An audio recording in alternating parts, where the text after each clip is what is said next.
Alright, I think it's overdue for a fishing report. Show a nice little fish picture to begin, or close-up of a little rainbow slash steelhead to begin the video, just to have a little bit of fishy stuff. But anyways, haven't been carrying the camera a lot lately on the water, so that's why you don't see a lot of snow in the background. But starting out with a few quick announcements, we do have a couple of fly time videos up. They don't get a lot of love, so if you go back, take a look at them, that'll be awesome. Help with that little algorithm that gets messed up when we put a fly time video up. So go and check those fly time videos out. If you're interested, I'll do another one. Just put down on the comments you'd like to see another fly time video between now and we get busy fishing. I thought maybe you'd be interested in seeing the mega princes that we use, and actually the fly that we're using right now. So this is a pretty prevalent pattern that we're using at the moment. Good old mega prince. A little fuzzy, but I'll put down some close-ups. Maybe that'll help. Or just put down some close-ups someplace. But anyways, so that's what's going on right there with the videos. We do have still some prime dates available for this spring steelhead fishing. We've got some great dates still available in April, and some great dates still available in May. So if you're interested in getting out with the spring steelheading in April, that's when things really kind of peak out and the action really picks up. Let us know. And you guys that love to swing flies, use the two-handed rods and do some spay fishing, some swing fishing for steelhead. And we call May swing season. We got some great May dates still available. Also going forward into summer, we got a lot of dates available for our warm water program, our pike fishing.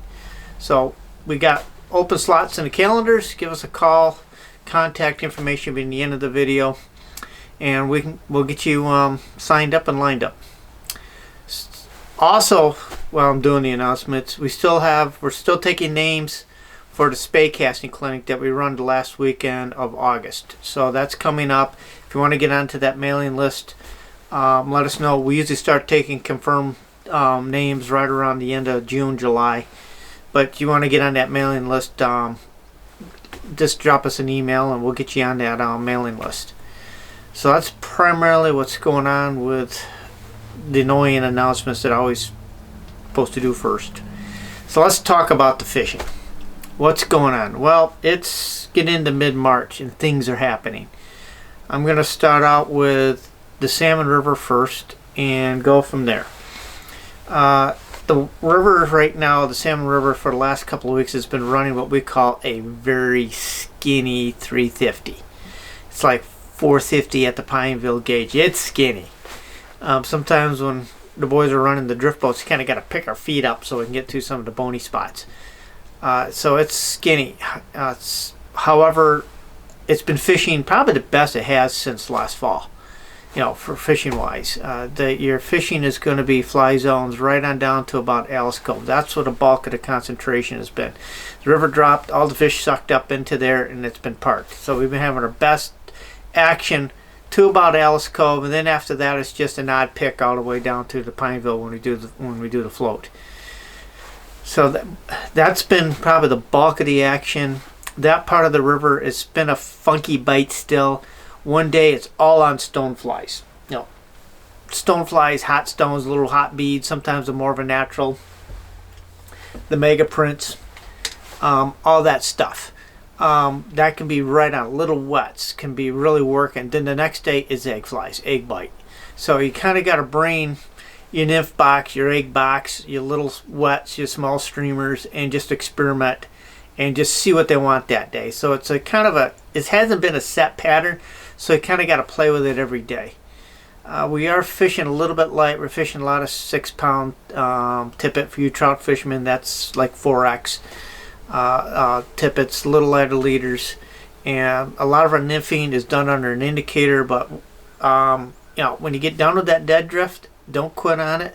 Let that fly swing vertically up off the bottom and put a little bit of a swing in it, because there's a lot of stoneflies running around, and sometimes those stoneflies get a little washed into the current and get me in a water column, swimming up through that water column. So sometimes those fish will literally come off the bottom and take that bug as it's rising off the bottom, kind of swinging up off the bottom. That makes her a really cool eat. So that's what's going on right there. That's pretty much in a nutshell. There is a bunch of snow up there. I think along the river there's about a foot of snow, but the trails are all beat. You're not going to have a problem getting around. There might be, up in the top of the watershed, there may be 2 inches of snow. Keep in mind that's a pretty wet snow right now. We've had a pretty good snow drought all winter. Well, hey, we're finally getting our winter. Middle of March and we're getting snow. Yep, go figure. So that brings up another subject, that everybody's worried about the spring being very early. Well, with the snow that we got now, we're more on schedule. So I'm bound to see our water temperatures start to warm up. Probably second week, third week, probably second week of April, we'll start seeing that 40-degree water temperature when things really turn on in the river. So no, there's no real spawning going on yet.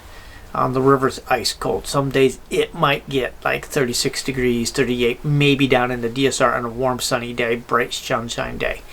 But right now there's so much snow there that if we get a warm sunny day, we're going to get a lot of stream shoreline snow melt, and that snow melt is liquid ice, so you might not see the temperatures go up like you would expect right now because of all the snowpack. Because when that gets warm, that snow melts, that's ice water, it can actually cause the water temperatures in the river to drop.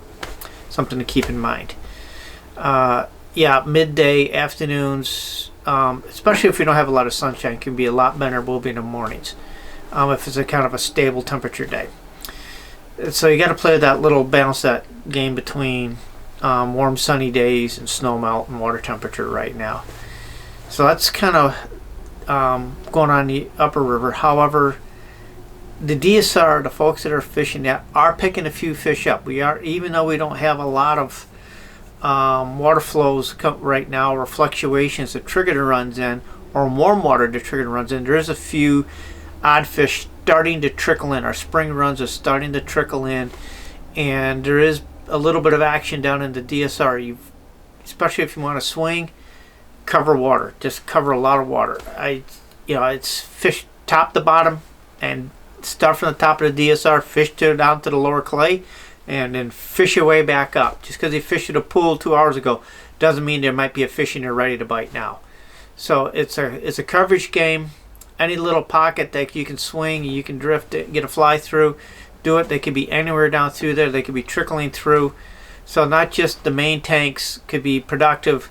Any place could be productive. So the more water you cover, the more efficient you cover through that part of the river, the better you are. Flies down there, yeah, you can get some on stones. Yes, you can get some on egg patterns drifting. But I like to run the fun stuff right now. The small little, now probably about 2 inches, 2.5 inches. Because the water's cold and the water's low and it's clear, I'll probably run about a 2.5 inch long, kind of a skirty hobo style intruder, and play with the colors. Bright days, I mean, when in doubt, darker colors always works. But steelhead do like the pinks, and they do like the purples, so you can play around with a bunch of those things. A gray day, your brighter colors will probably work. On a bright day, your darker colors will sell a lot better. But it's a matter of just covering water. Keep your swings as close to the bottom as you can, slow as you can, without dragging. You want a clean swing without maintaining without getting contact with the bottom, but you want to be within a foot and a half of that bottom. And you want that fly to come across and just kind of hang in the current as it swings across. So you're going to have to play around with your tips to see what works good for you in that particular day and that particular run. So that'll be the gig for down at the DSR. It's also, the DSR is not very busy right now, so you can get a lot of unharassed water or very well rested water down there, where there is a fair amount of fishing pressure up top.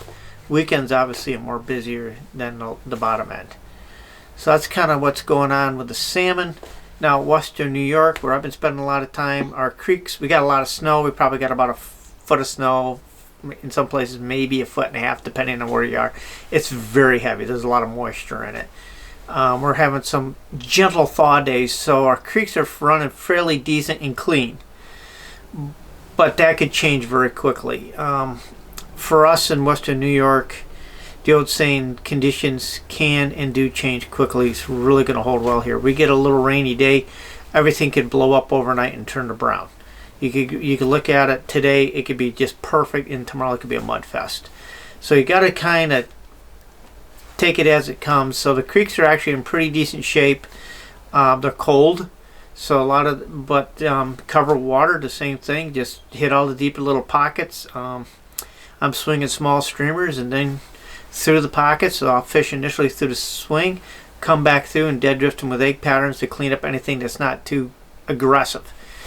And so we're finding some steelhead here and there, and some and still a few leftover brown trout here and there. So we're still catching the leftover browns. I call them last minute browns. There's still a few of those hanging around, and there's some nice rainbows starting to come up through the creeks. Our bigger rivers like Oak Orchard, got to take that day by day. They're playing around a little bit with the water at the dam, so if you got good flows, cover water. If they drop it, I don't know what to tell you, try it in the afternoon. Because I've had it a couple of times. I went over there and they just turned the water off on me. And then you bet as I'm getting frustrated and leaving to turn the water back on, you know, and it really messes the fishing up. But anyways, I'm hoping that as things thaws, the water flows get more aggressive. The reservoirs they have to keep running it, and they can't do that, and we can have more steady flows. The other good thing is a lot of the reservoirs like 18 Mile and so on, there's not any ice on those things. So once it gets warm, the sun gets on those reservoirs, we're going to get some water temperature, and then things are going to crack open. So I suspect here probably in the next week or so we could potentially see some 40+ degree water, some spawning activity, our spring runs. So things are right on the edge of popping out here in western New York. And since we don't have a lot of snow, but we got some decent snow, we should have some reasonable runoff. And if we get some rains, we should have some really good water flows, and we should be having some good action out here. So that's kind of what's going on here. Like I said, I'm still in my winter box of egg pattern small streamers, but I am carrying all the fun stuff just in case, because things could crack overnight. So that's pretty much what's going on with the fishing. You trout fishermen, keep in mind, if you have a spring creek, the chironomids, the little size 20 midges are popping off. So yeah, something to think about. If you got access to a spring creek, you probably have a midge hatch. So it's time for that too. Things are starting to wake up, spring is coming, and we're going to get real busy with the fishing. So once again, if you'd like to see the mega prints tied in a fly tying video, put a comment down below, let me know. Also, like I said, we've got dates, we got some good dates still available with the team for spring steelhead. Give me a call, we'll get you signed up. And once again, there's going to be a few more fish reports going to be coming at a faster pace, so hit the subscribe button. And since we're going to be on the water fishing, we might even have a couple of fishing videos for you. So it'll be another good reason to hit the subscribe button and that bell icon that tells you when we post something. So until then, folks, time to get out of the water and see you on the river. This is Jay at JPEG Guides and Lost River Fishing. We are a year-round fly fishing catch and release guide service. We fish the Lake Ontario tributaries, and then during the spring and the summer we also fish the inland trout streams, classic dry fly fishing. During the heat of the summer we will do the warm water fishing for bass and pike. If you're interested in any of our outings or have any questions, please feel free to email us at fish@lostriversfishing.com. Hope to hear from you, and if you have any questions, feel free to contact us.